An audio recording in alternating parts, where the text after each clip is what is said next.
Bien, en la clase previa estábamos hablando de intestino medio, como es muy importante la herniación fisiológica de esas asas intestinales que la mayoría de los textos nos marcan, que es a partir de la séptima semana.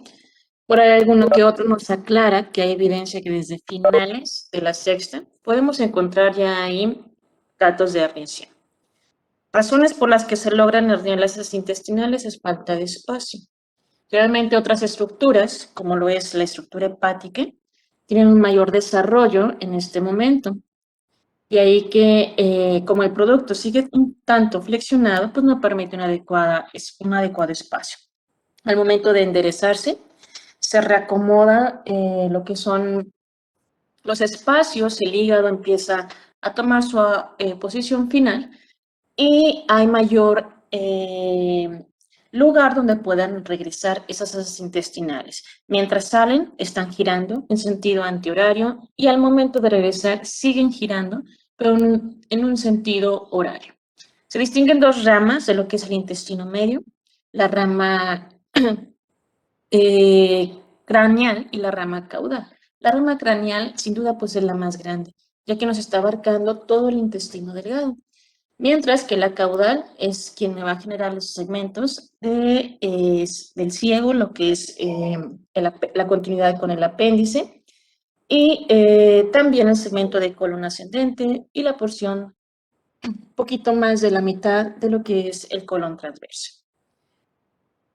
Las principales correlaciones entonces con el intestino medio recaen en esas herniaciones a través de lo que es cordón umbilical llamado ómphalocele o paraumbilicales llamada gastrosquisis o simplemente un defecto, si lo comparamos con estas dos últimas, ya menor, lo que es la hernia umbilical. También podemos encontrar errores en la mala migración, es decir, mientras giran las asas intestinales, y esto se perpetúa, las asas intestinales quedarán de un lado, mientras que el segmento de colon en el otro lado. Puede haber condiciones de generarse fístulas vitelinas por persistencia del conducto vitelino, en donde vamos a tener una comunicación de la región umbilical con la región del hígado. Obviamente, siendo una estructura tubular, durante el desarrollo también sufre un proceso de recanalización. Entonces, las atresias, las estenosis pueden también ser frecuentes a nivel de las asas intestinales del intestino delgado. Pasamos entonces a lo que es el intestino posterior. El resto de lo que me queda del colon transverso, lo que es el colon descendente, el recto sigmoides y su desembocadura hacia el recto. Estos segmentos ya se consideran intestino posterior.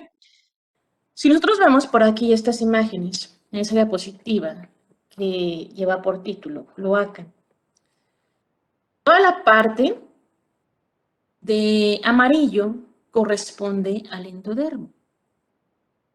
Ese endodermo sabemos que tiene una saliente llamada alantoides. De hecho, la definición de alantoides nos dice es una proyección o una evaginación del intestino posterior. Si nosotros recordamos, el alantoides tiene un segmento que me va a configurar tarde o temprano vejiga. Luego entonces, en este momento reconocemos que el alantoides comunica con intestino posterior, entonces intestino posterior está comunicando con vejiga. En este momento sí. Y ambas estructuras desembocan ¿en dónde? En la cloaca, cuya membrana sabemos que durante el periodo embrionario debe romperse para dar continuidad con la región anal. Sin embargo, nuestra anatomía no es así. En nuestra anatomía, la vía urinaria está separada de la región del intestino posterior.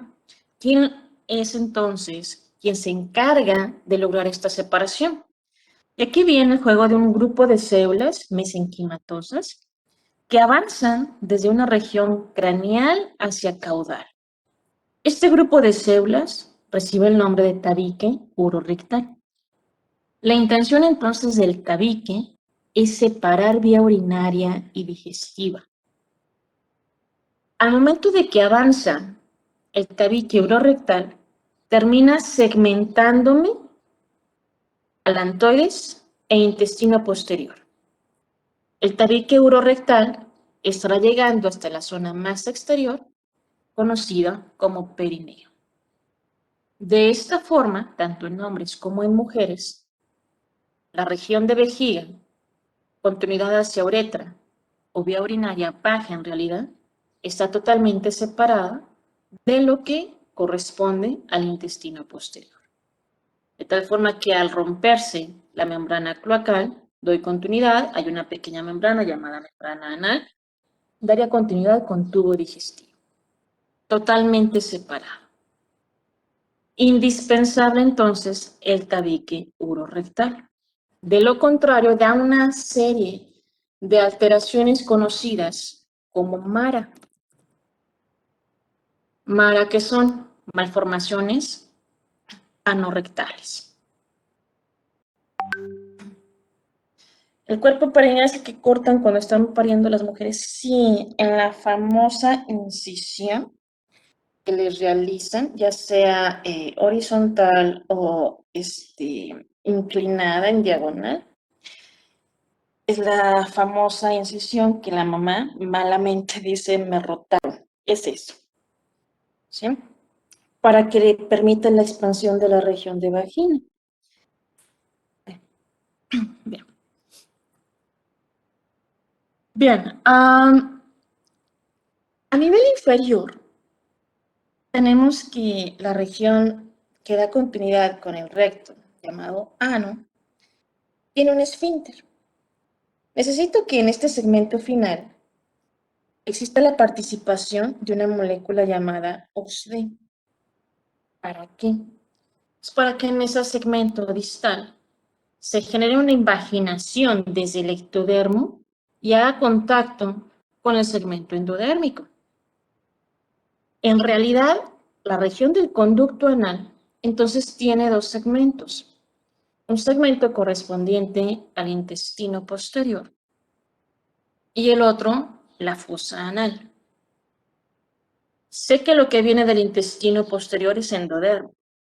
La fosa anal se generó por invaginación de las células ectodérmicas. Esta zona empieza a fusionarse y me genera una serie de columnas. Estas columnas se han formado gracias a OXD y son los que me van a generar el famoso esfínter anal. Si esta molécula no llega a establecer una señalización, esta estructura se genera simplemente como un conducto y no habrá el esfínter, entonces, por ende, una incontinencia. Todo lo que es el segmento, los segmentos aquí los tenemos anotados, del intestino primitivo posterior y fosa anal. Esos son los dos segmentos. Todo lo que es la región de colon, nosotros sabemos que por ahí seguramente se los han mencionado en anatomía, lleva una inervación a través de plexos. Entonces, es muy importante la inervación o la llegada de estos plexos, que a su vez son de la cresta neural. ¿Por qué es importante? Porque obviamente de eso depende el movimiento de lo que es la porción de colon. Tan importante que si estos plexos no llegan o no se configuran por errores en la migración de la cresta neural, tengo entidades como el dibujito que tenemos ahí en pantalla.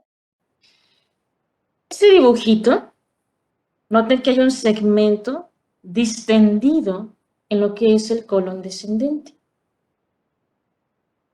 La continuidad hacia rectos sigmoides está totalmente colapsado. Irónicamente, a veces pensamos, pues si lo que está distendido está acá, seguramente ese es el error. Y en realidad el problema aquí fue más abajo, en este segmento que está colapsado. Ese fue el problema original. Al colapsarse, me empieza a acumular todo lo que viene en tubo digestivo y por eso se dilata. Esto lleva varios nombres. El nombre clásico, el más sencillo, megacolon congénito. Otro hace alusión al problema directamente, a gangliosis colónica. No hay ganglios, no llegaron esos plexos. O también conocido como enfermedad de Hirschsprung. diferentes denominaciones para la misma entidad clínica. ¿Y en qué consiste? Simplemente un defecto de cresta neural que está ocasionando que un segmento de colon no esté inervado. Enfermedad de Hirschsprung. Por ahí venía el vocablo en sus libros de texto. Ahorita lo escribo. Ahí falta una N. Hirschsprung.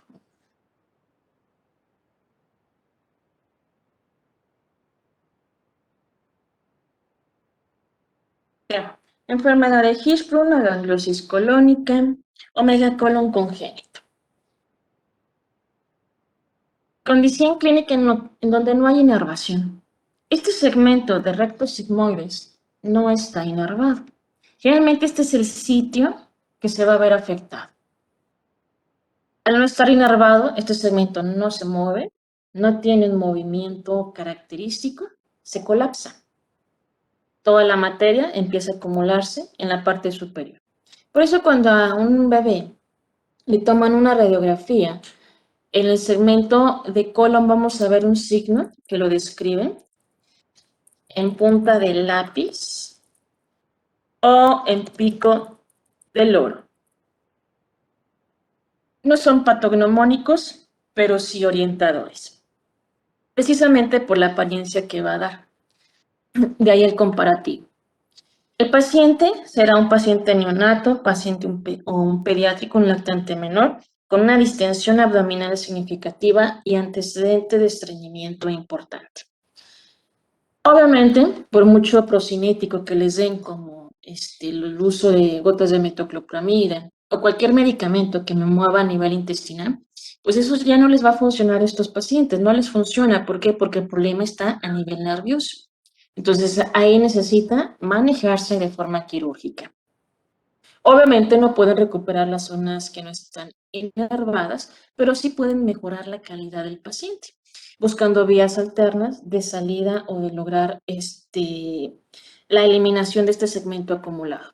De lo contrario, si se deja así, obviamente el paciente estará muy irritable, se va a comprometer, tarde o temprano esto se llega a romper y viene el proceso de peritonitis con riesgo de que pueda condicionar su esperanza de vida.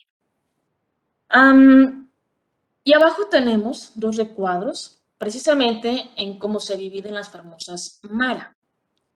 Malformaciones anorrectales. Puede ser literalmente una malformación anorrectal baja o una malformación anorrectal alta. Y aquí les pongo algunos ejemplos. Ahorita en la imagen del libro Moore viene pues bastante representativa el espectro de afectación que podemos encontrar de estos dos rubros, porque no solamente es decir, pues tiene un ano perforado o tiene una estenosis anal. Muchas condiciones que ahorita vamos a ver en la imagen, bastante buena lo que les presentamos, es cómo se generan hasta vías alternas, se generan famosas fístulas. ¿Para qué? Pues contar, dicen que la naturaleza es sabia y de alguna forma se trata de buscar una liberación de lo que pudiera estarse acumulando. Entonces, vemos esta imagen, es del muro. El inciso A representa a un corte sagital en una mujer, de lo que está pasando obviamente a nivel inferior. En amarillo acá tenemos el recto, enseguida tenemos la región de útero con su continuidad con vagina, y enseguida tenemos vejiga, obviamente con su continuidad con uretra. Todas las estructuras están desembocando prácticamente hacia el mismo orificio, hacia una sola zona. Obviamente, si observamos, hay un poquito de invaginaciones distintas para uretra, para vagina y región anal. Sin embargo, no hay una separación entre una y otra estructura de forma amplia. No hay una zona de perineo. Por eso se dice que esto es una cloaca persistente. ¿Por qué? Porque no se generó el tabique urorectal. Eso me condiciona que todo desemboque al mismo tiempo, en la misma zona. Condición alterada, condición que propicia infecciones y obviamente esto requiere una manipulación a nivel quirúrgico. para lograr separar por completo cada zona de desembocadura. En el inciso B, igual tenemos una imagen sagital, pero de un varón. ¿Qué fue lo que pasó aquí? Este es el recto, esto es porción de vejiga, su desembocadura hacia uretra. Ven aquí la región ectodérmica que tiene que invaginarse para formar la famosa fosa anal y dar la continuidad con la región de intestino posterior. ¿Pero qué pasó? Está colapsado, hay una estenosis. Recuerda que siendo tubo digestivo, también sufre un proceso de recanalización. Y depende de cómo sea esa recanalización, puede también haber colapsos, haber obstrucciones, configurarme zonas de atresia, configurarme zonas de estenosis. Entonces, este segmento está colapsado. El paciente igual va a tener una condición de estreñimiento, va a poder lograr evacuar, pero sus evacuaciones serán de escasa cantidad en todas las ocasiones. ¿Ok? ¿Me escuchan? Ok, continúo entonces. Del inciso C, tenemos igual la representación, un corte sagital en un varón. Tenemos la región de recto, la región de vejiga con su continuidad hacia la uretra. ¿Qué pasó aquí?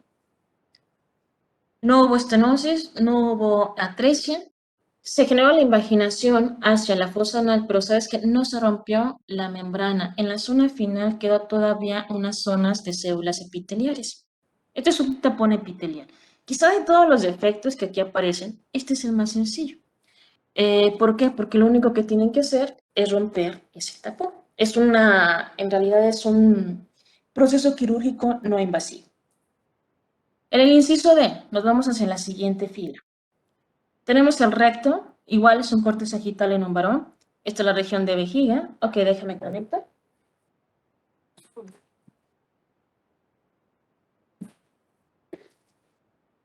Bien, esta es la vejiga, su continuidad hacia la región de uretra. ¿Qué pasó aquí? El segmento distal iba a generar su fosa anal. Aquí es lo que da continuidad hacia la región de recto en condiciones normales. Pero ¿qué pasó? El recto terminó en otro sitio. No encontró esa señal, esa inducción adecuada por parte de OCSE para dar continuidad hacia la fosa anal. Entonces me generó una comunicación, una fístula, pero en región anterior. Por lo tanto, en el bebé, por ejemplo, en un recién nacido, vamos a encontrar una depresión que sería la fosa anal, pero está ocluida. En la clásica medición, por ejemplo, de la temperatura que solemos realizar en el recién nacido a través de región anal, habrá una zona ocluida. Pero en la región anterior encontraremos la zona de desembocadura. Esa es una fístula. En el C, en el que se ve el punto verde, ay caray, no hay ningún punto verde. ¿Cuál punto verde?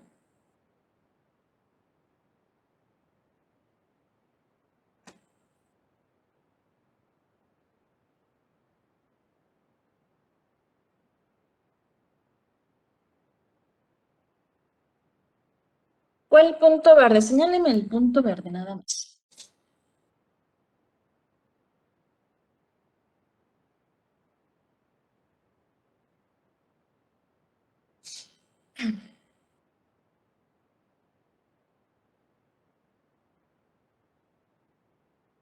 Señáleme el punto verde. Ahí en la pantalla.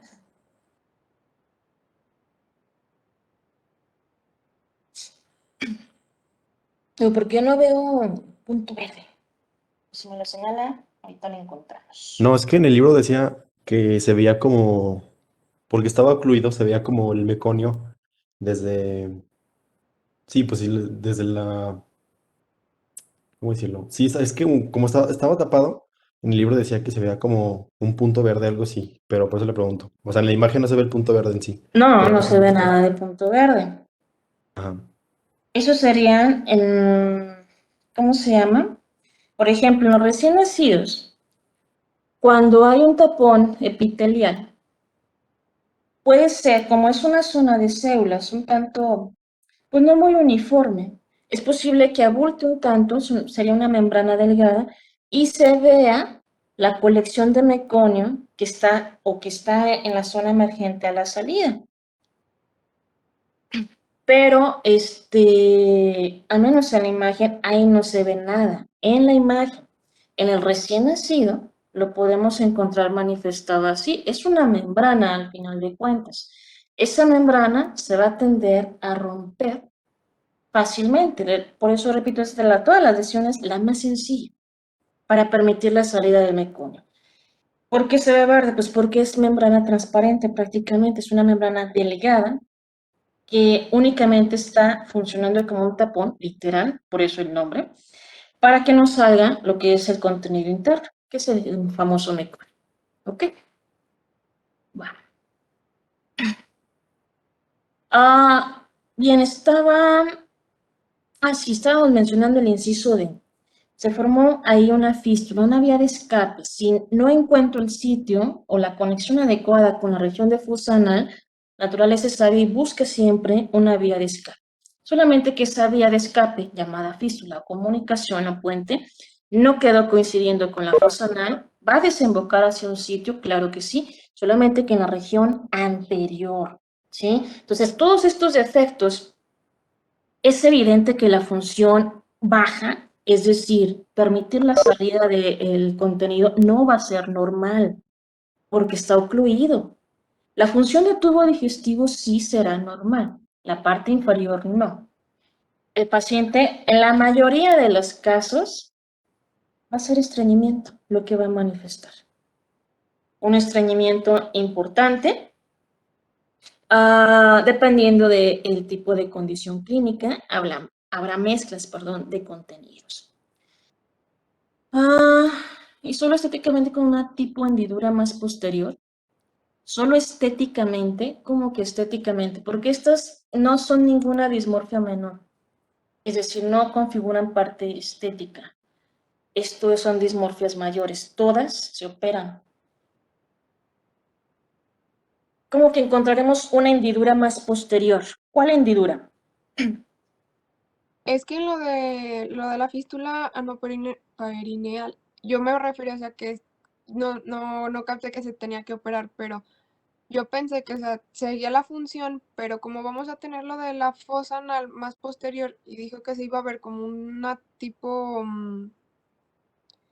pues sí, como hendidura, pero no desemboca ahí, era a lo que me refería. Todas se operan. ¿Por qué? Porque una fístula es la comunicación, es el puente. No tiene un esfínter. Ese es el detalle. Los componentes del esfínter, de la fosa y el intestino posterior, esas dos estructuras, es indispensable. Por eso se operan. Aunque exista su vía de escape, lejos de ser un dato ahí, pues buscó una vía diferente, no es estético el defecto, son malformaciones mayores. No comprometen la vida, pero sí la función de forma importante. Mientras vengan, obviamente, nada más aislados, no hablaremos de compromiso de vida.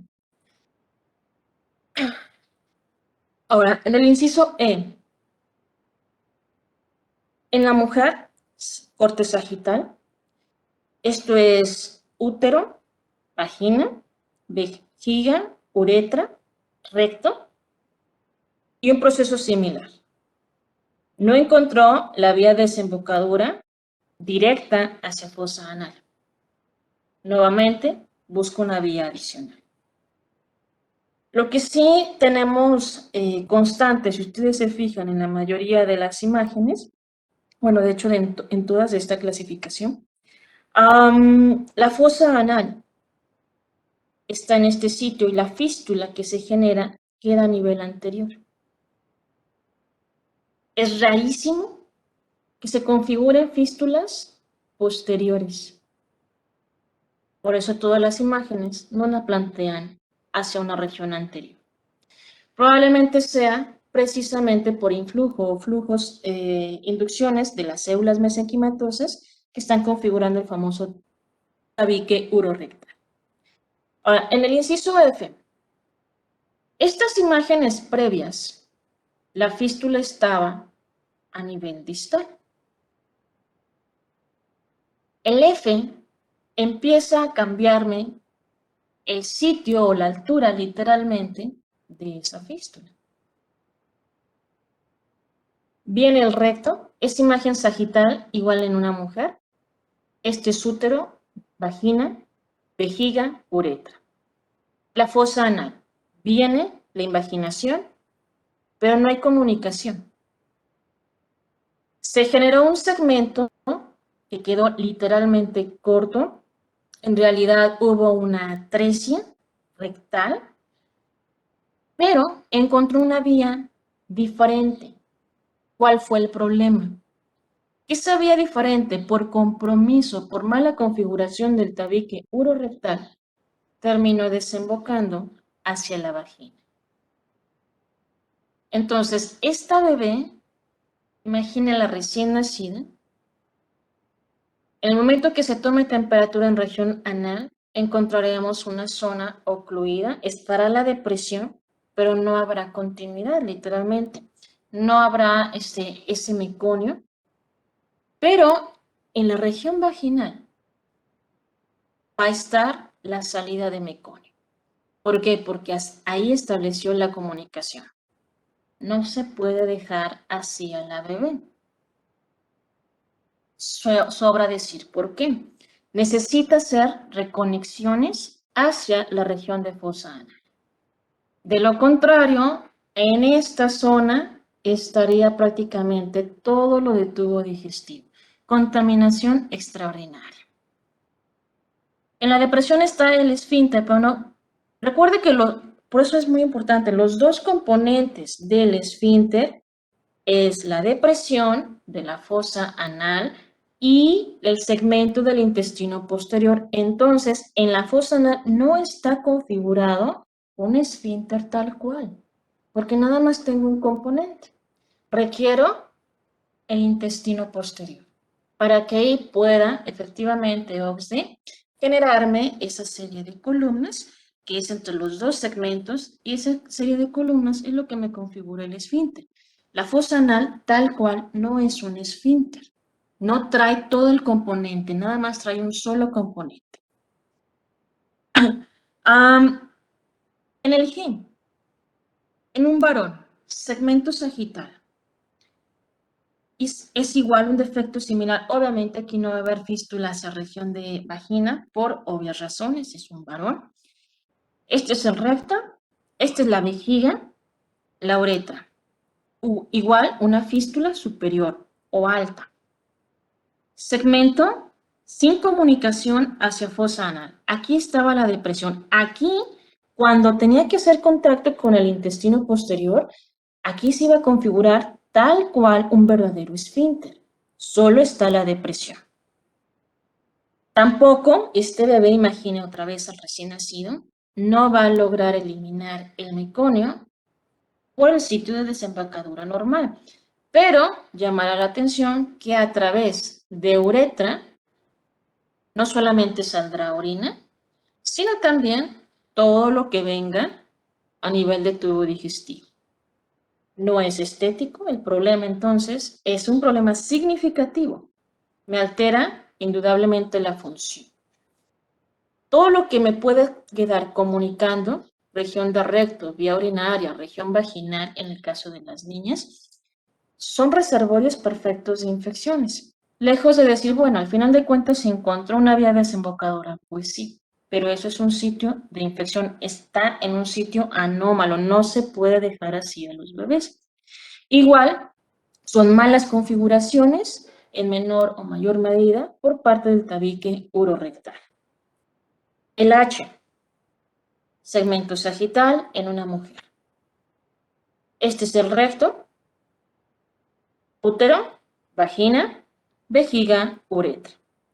Vean la fosa anal, hizo su depresión, pero no hizo contacto.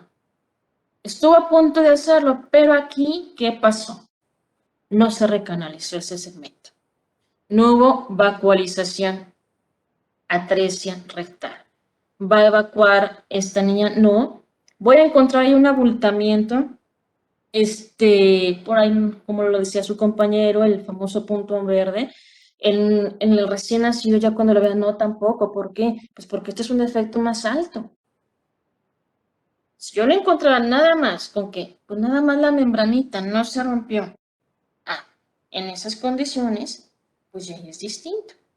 Puedo encontrar que por esa membranita simplemente está una zona que debe romperse para dar la continuidad hacia el exterior de ese meconio. Pero aquí no se puede hacer eso. Igual, es un proceso quirúrgico de reconexión hasta porciones terminales. Y el I, segmento sagital, otra vez en una mujer, útero, vejiga, cada quien su desembocadura. Este segmento corresponde a lo que se genera del septum del tabique urorectal. Este es el rectum, esta es la región del recto distal, la fosa anal, desembocó en un ano.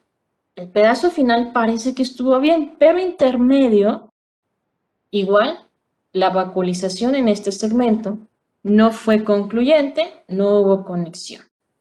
¿Va a haber salida de meconios al exterior? No. Aunque aquí el segmento distal esté configurado, pues no tiene su conexión superior. Entonces no va a haber salida. Todas estas condiciones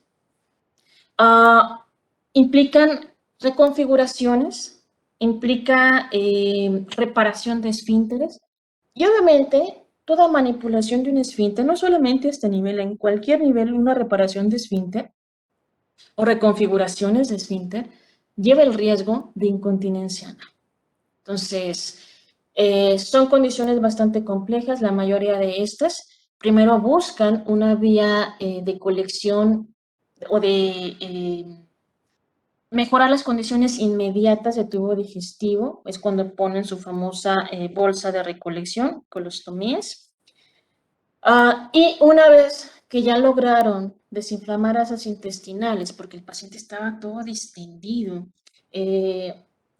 precisamente por ese problema de obstructivo inmediato, entonces colocan su bolsa y ya después de eso planean los diferentes momentos quirúrgicos para hacer la reconexión en segmentos finales, incluyendo la parte del esfínter. Entonces, condición totalmente compleja. En algunos casos se puede colocar incluso, dependiendo del segmento, una especie como de, no se llaman prótesis, pero simula prótesis, no es que no recuerdo el nombre, para tratar de establecer la comunicación distal o en su defecto, jalar literalmente el segmento hacia porciones distales y ahí reconectar. Entonces, no es un solo proceso quirúrgico, no visualiza el paciente de que hoy lo detectan, mañana ya lo reconstruyeron por completo, no. Lo primero que van a hacer es colocar su bolsa de colostomía para permitir la desinflamación de las estructuras de asas intestinales superiores. Bien, ¿cuál es el otro problema con estas condiciones? Mauleón, escucho. Perdón, doctora, es que como usted mencionaba que se tienen que, bueno, que se quedan, el esfínter ya no podría funcionar y podría dar incontinencia es de por vida, o sea, quedarían con una incontinencia de por vida y qué calidad de vida tienen, o se les queda la bolsa de colestectomía, No, o qué pasa con ellos. repito, lo primero que van a hacer es colocar la bolsa de colostomía para lograr modificar el efecto inmediato de inflamación de asas intestinales que tiene a nivel superior, en lo que planean la reconexión final hacia sitios distales, reconstrucción de esfínter y demás. Dependiendo del abordaje que vaya a realizar el cirujano pediatra, será el tiempo en el cual tendrá que portar su bolsa de colostomía. La bolsa de colostomía, una vez que terminen la reconexión final, ya la eliminan. No va a durar el paciente los 10 años con su bolsa de colostomía. Eso va a depender de las reconexiones de los momentos quirúrgicos que haya planeado el cirujano pediatra. El problema de incontinencia anal no es en todos los pacientes. Es una reacción un tanto, no reacción, sino un evento idiopático de cada uno, de qué tanto se logró reconstruir en forma adecuada. Eso va a depender, es idiopático al propio individuo, pero no van a vivir de por vida con su bolsita de reconexión. Muy diferente al paciente adulto que tuvo un cuadro de peritonitis, hubo explosión, por ejemplo, de asas intestinales por alguna razón, a lo mejor un proceso obstructivo, nadie se dio cuenta, entonces colocan su bolsa. Ese es el manejo en el adulto muy distinto. No sabemos cuánto tiempo va a quedarse con su bolsita. Desconocemos qué quedó a nivel interior. Puede haber personas que sí digan, tengo 3 años con mi bolsa de colostomía, o el paciente con cáncer de colon, le hicieron una resección de segmentos de intestino, le colocan también su bolsita de colostomía. Esos son manejos distintos. Repito, estas son condiciones congénitas. El paciente pediátrico se maneja distinto. Entonces, no viven a los 10, 15 años con su bolsita. Eso va a depender siempre del manejo de cirugía pediátrica. Los momentos quirúrgicos serán distintos de paciente a otro. Habrá un paciente que con un solo momento quirúrgico sea suficiente por el tipo de defecto. Habrá otros que requieran 2, 3 eventos quirúrgicos y en esos eventos todavía transportar su bolsita de colostomía y al final se elimina su bolsita de colostomía. Eso es manejo individualizado de cada paciente. Ok.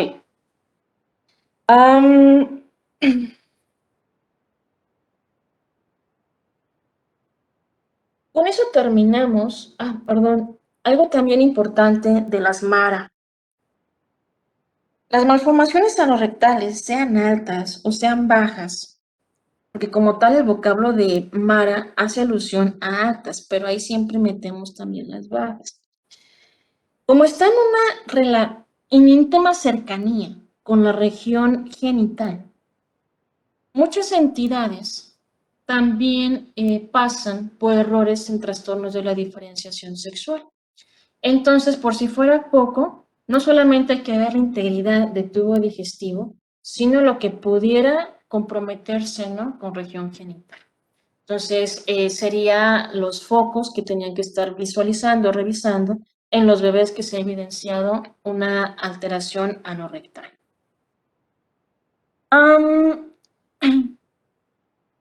Planteemos entonces los problemas clínicos. Vemos ahí en pantalla la redacción del lado izquierdo. Dice, hombre, producto de la primera gestación de una madre de 20 años de edad. El control prenatal fue irregular en centro de salud. Se efectuó un ultrasonido con aparente alteración del cordón umbilical no especificada, sin recibir manejo ni referencia a tercer nivel. Es obtenido por vía abdominal por sufrimiento fetal agudo en clínica rural.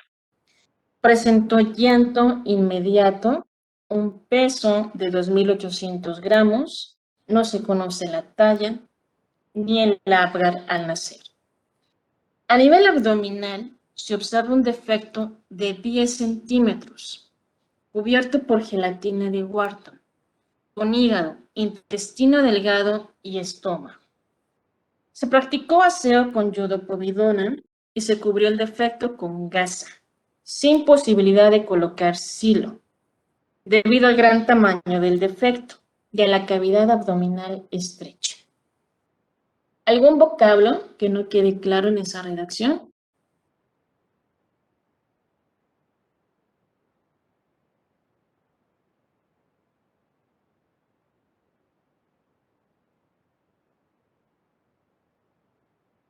Silo.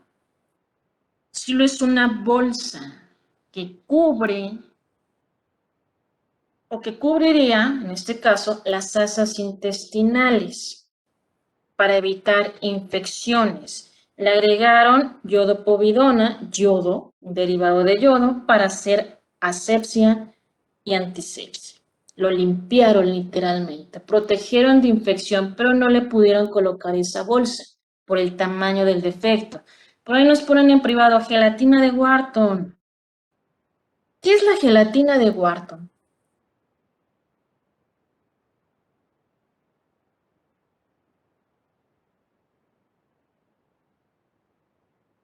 La que se encuentra en el cordón umbilical. que recubre, esa sería la membrana del amnios, pero es lo que está dentro del cordón. Protege a la vasculatura, las dos arterias y la vena que anda en medio. Ok, ¿algún otro vocablo? Sí, doctora, lo de que hace referencia a tercer nivel. Tercer nivel de atención, es decir, un hospital especializado. Realmente, el manejo de primer nivel, por ejemplo, aquí en Aguascalientes, sería manejado por los centros de salud. Ese sería el primer nivel de atención, o las clínicas, por ejemplo, si hablamos del IMSS, las unidades de medicina familiar. Esos son primer nivel de atención. Enseguida siguen los hospitales. Un hospital general sería el segundo nivel de atención, un hospital con subespecialidades sería el tercer nivel de atención. Va por categorías, dependiendo de lo que pueda abarcar ese centro de atención de salud. ¿Okay? Bien, ¿algún otro?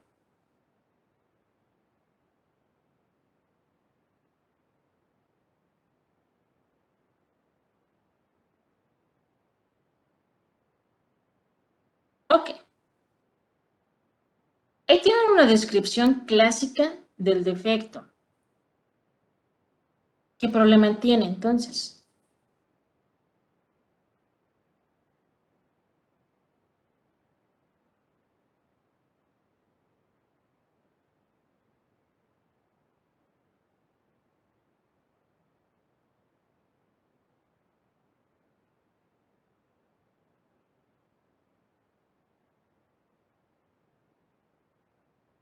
¿Qué es lo que le pasó a este?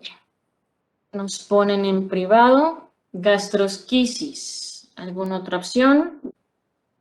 ¿Y por qué gastrosquisis? Nos ponen onfalocele. Entonces tenemos dos opciones. ¿Alguna otra?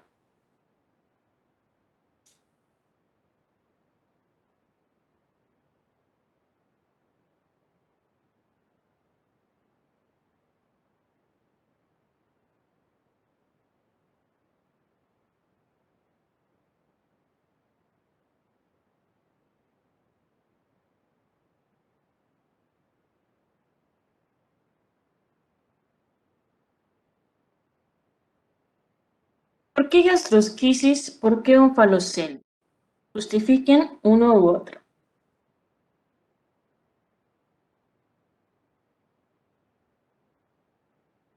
Pues nos ponen en privado, sí es onfalocele porque está cubierto de cordón, me confundí. Ok, onfalocele porque se encuentra cubierto de gelatina de Wharton. Ok.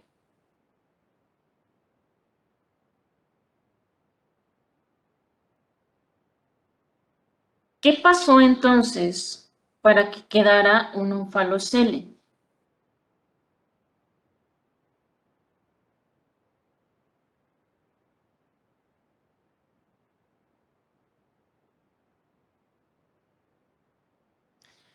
No regresaban a las intestinales, los músculos, las heces intestinales regresan a la cavidad abdominal.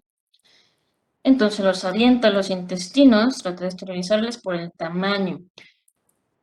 ¿Cuándo debieron regresar las heces intestinales?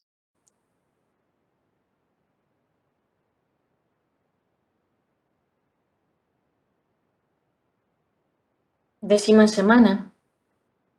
Desde ese momento se configuró entonces el problema en el paciente. Si al paciente se le hubieran realizado ultrasonidos anatómicos o bien detallados, porque nos dice un ultrasonido con aparente alteración del cordón umbilical no especificada, no nos dice nada. Pero si ese ultrasonido fuera bien anatómico con todo el desglose, seguramente hubieran visto el defecto. Entonces, un ultrasonido después de la semana 10ª es posible que logre evidenciar ya un defecto tipo onfalocele o gastrosquisis. Ese es el paciente. Obviamente la apariencia que da entre amarillo y café es por los cambios que le hicieron. Dice, se le practicó aseo con iodopovidona y se cubrió con gasa. El tamaño es enorme, es muy, muy grande. La intención era evita que se rompa esa membrana porque la membrana del lamio es lo que lo tiene ahí cubriendo. Y obviamente por eso estaba rodeado de gelatina de Wharton. Para evitar que se fuera a romper ese segmento y desencadenar un proceso infeccioso, es mejor cubrirlo. Los efectos de Onfalocele, recordar, pueden tener compromiso a otros niveles y me refiero a estar correlacionado con cromosomopatías, a diferencia de las gastrosquisis. Las gastrosquisis entonces no están de la mano con el cordón umbilical, son defectos paraumbilicales. El vocablo paraumbilical me hace referencia a un lado del cordón umbilical. Generalmente el lado derecho es el sitio más frecuente de gastrosquisis. Puede haber antecedentes de relevancia, por ejemplo, en la mamá, una madre joven, una madre con ingesta de antiinflamatorios no esteroideos, con ingesta crónica, de forma crónica, con ingesta, que otros están relacionados, cigarro, es otro de los clásicos por efectos disruptivos. Pero este es Onfalocele y lo que le voy a buscar primero es cromosomopatías. 13 o 18, Pato o Edwards, serán las dos cromosomopatías clásicas a averiguar en el paciente. Si no es parte de una cromosomopatía, el paciente es candidato a modificación mediante proceso quirúrgico. Si es trisomía 13 o 18, no se opera y se dejan a libre evolución por el pobre pronóstico que tendrían los pacientes. ¿Bien? Entonces, esto es un Onfalocele. El problema está con las asas intestinales en esa herniación que debió ser fisiológica. Bien, tenemos ahí, tienen, ya, acá está. Correlacionados con cromosomopatías. Si es 13 o 18, no se operan. Tanto Onfalocele y gastrosquisis son candidatos a cirugía, siempre y cuando no sea cromosomopatía, Pato o Edwards. Caso 2. Hombre de 75 días de vida, antecedente prenatal de diabetes gestacional, peso, talla y cefálico acorde a edad gestacional. Ingresa a los 15 días de vida con acolia, ictericia y coluria evidenciados por la madre. Consulta en 2 ocasiones a centros de salud de primer nivel de atención recibiendo manejo con baños de sol. A los 50 días de vida persisten los síntomas. Presenta aumento de perímetro abdominal y peso estacionario, o sea, no aumenta de peso. En su exploración física se encontró soplo cardíaco, ascitis, hepatomegalia, esplenomegalia, hernia umbilical protruida. Se le realizó estudio de ultrasonido abdominal, encontrando hígado central a la izquierda, aumento de tamaño, 7 estructuras compatibles con vaso, estómago del lado derecho. Gamografía hepática y de vías biliares evidenció atresia de vías biliares. Gamografía es un estudio que meten un tanto de contraste para evidenciar, en este caso, la vía biliar. Ok, entonces, es evidente que el paciente está polimalformado, trae muchas condiciones. ¿Qué podemos englobar en un solo vocablo? Primero, vocablos que no se entiendan en esa redacción.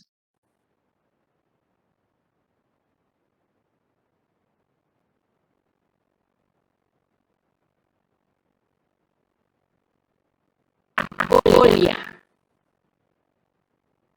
Heces blancas.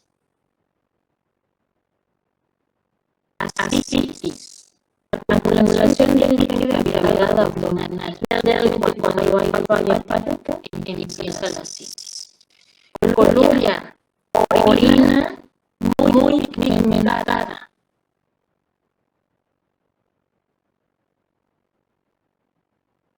¿Algún otro?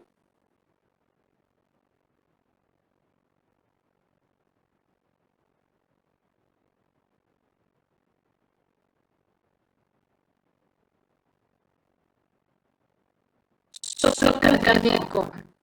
De hecho, ya lo habíamos visualizado. En el cardiovascular pusimos casos clínicos que tuvieron el vocablo.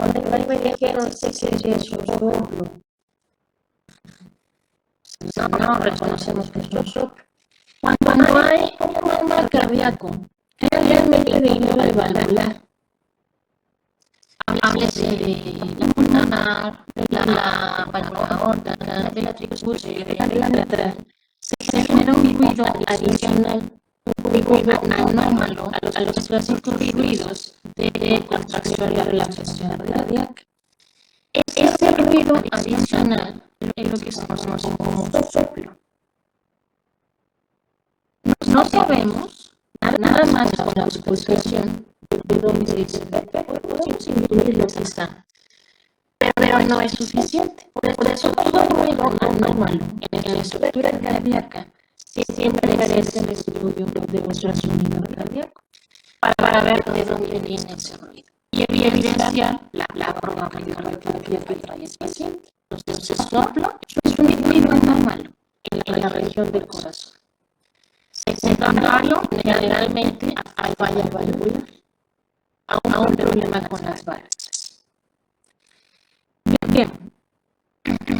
¿Algún otro? ¿No?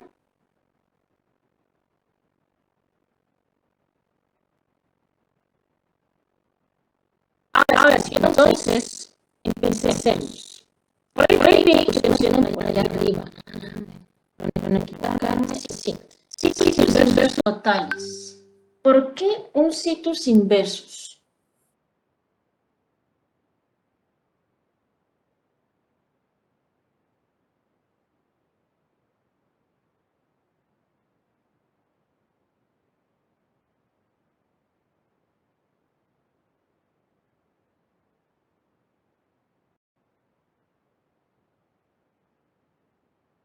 Por el posicionamiento del hígado y el estómago. Ok. Podría ser. Sin embargo, a mí me llamaría la atención que siendo un situs inversus totalis tenga tanto compromiso, porque hay acolia, ictericia, coluria, hay soplo cardíaco. Los situs inversus totalis muchas veces son asintomáticos. Nadie se da cuenta. Hasta que por alguna razón le tomas ahí algún estudio y ya sabemos lo que pasó. Por ahí nos ponen poliesplenia. Ok, 7 estructuras compatibles con vaso. ¿Entra el vocablo de poliesplenia? Sí, porque hay muchos vasos. Y entonces, si hay poliesplenia, me tumba el diagnóstico de situs inversus totalis. Porque el situs inversus totalis no incluye poliesplenia. Necesito un vocablo distinto. ¿Por qué hay acolia, ictericia y coluria? ¿De qué está hablando eso?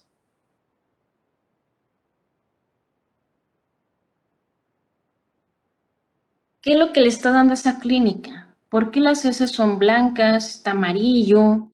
¿Por qué la orina tiene una pigmentación llamativa? Ay, me quedé atrás en los comentarios. La poliesplenia puede dar probabilidad a FR lateralidad. FR, ¿usted para qué utiliza FR?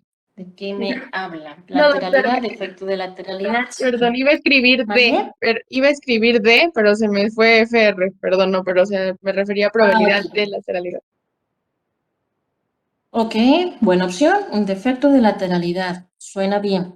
Daño en el hígado que le está dando la clínica, seguramente, y más porque tiene ascitis.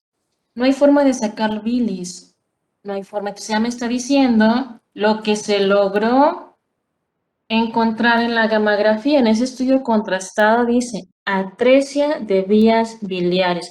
Entonces, la clínica que el paciente presenta, acolia, ictericia, coluria, ascitis, hepatomegalia, es por la vía biliar. No hay un proceso. Si hay atresias de vías biliares, ¿por qué se generó la atresia de vías biliares?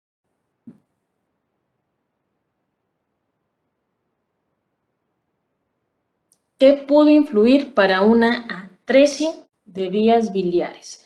No nos especifican a qué nivel, a lo mejor está en el colédoco, en segmento de atresia, no sabemos dónde, pero hay atresia que le está comprometiendo, obviamente ahí, hígado de forma inmediata. ¿Por qué hay atresia?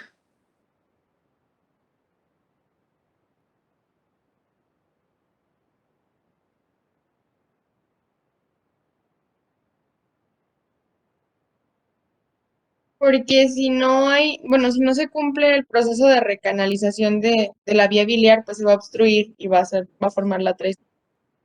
Ok, entonces tenemos un defecto endodérmico en donde no hay recanalizaciones en los segmentos biliares. Por eso genera atresia, por eso la clínica de acolectaria, coluria, ascitis, hepatomegalia que el paciente tiene. Ok, ya justifiqué su clínica.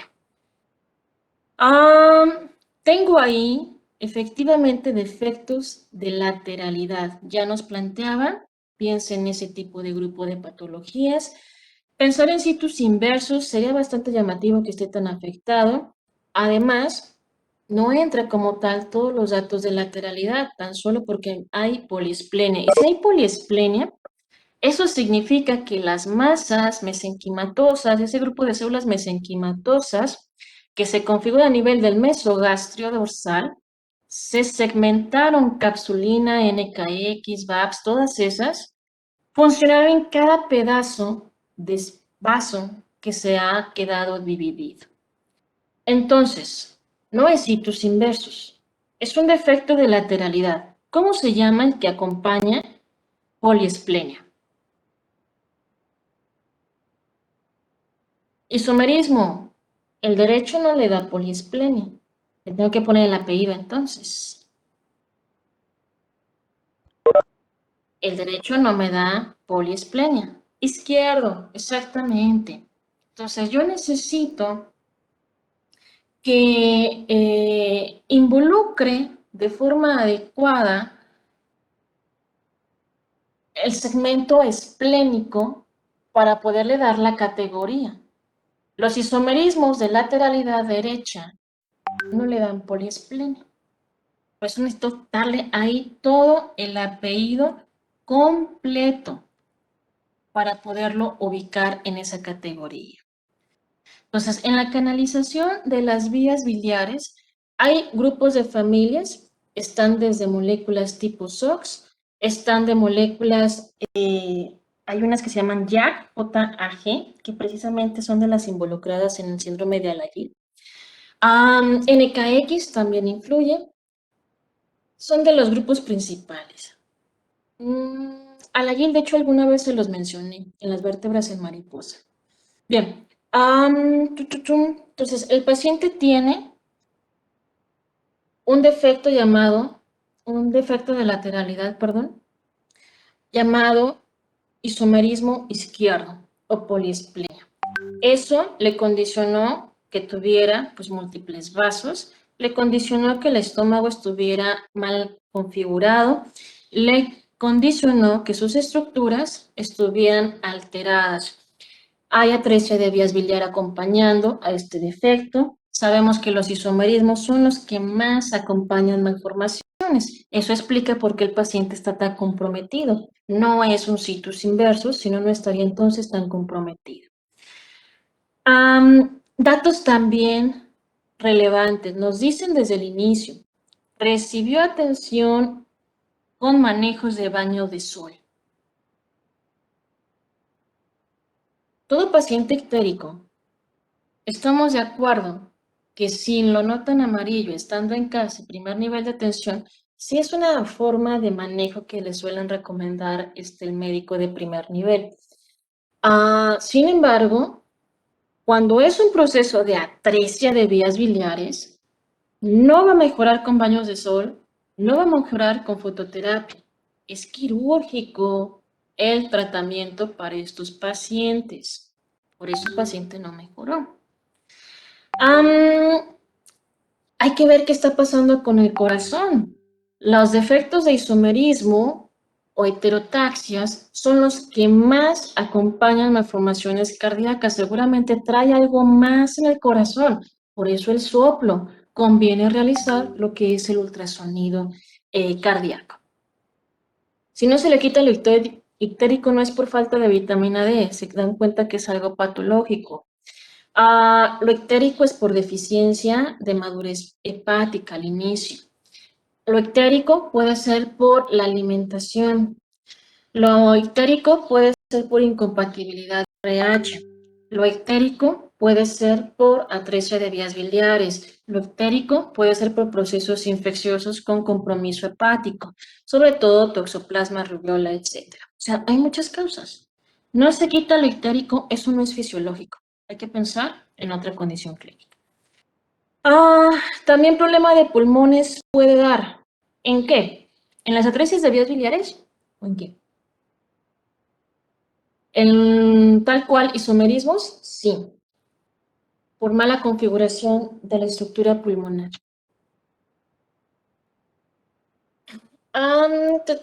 Sí, en un isomerismo, sí. Hay otro dato también ahí. Nos dice diabetes gestacional. La pregunta es, ¿qué datos podrían ser compatibles con la diabetes gestacional? Es decir, este bebé se comprometió por la diabetes gestacional de mamá, evidentemente, ¿sí o no?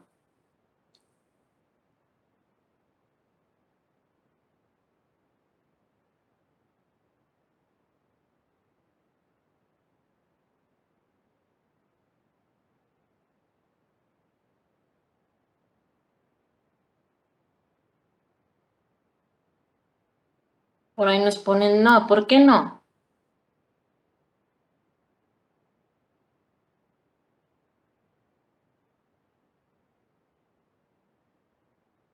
Porque creo que todas las, bueno, patologías, lo que se podría decir que tiene todos los defectos son defectos en que yo pienso que moléculas no tendrían que ver nada ¿cómo se llama? Con la diabetes, solamente que yo sabía que nada más podían crecer como que macrosómicos y todo eso.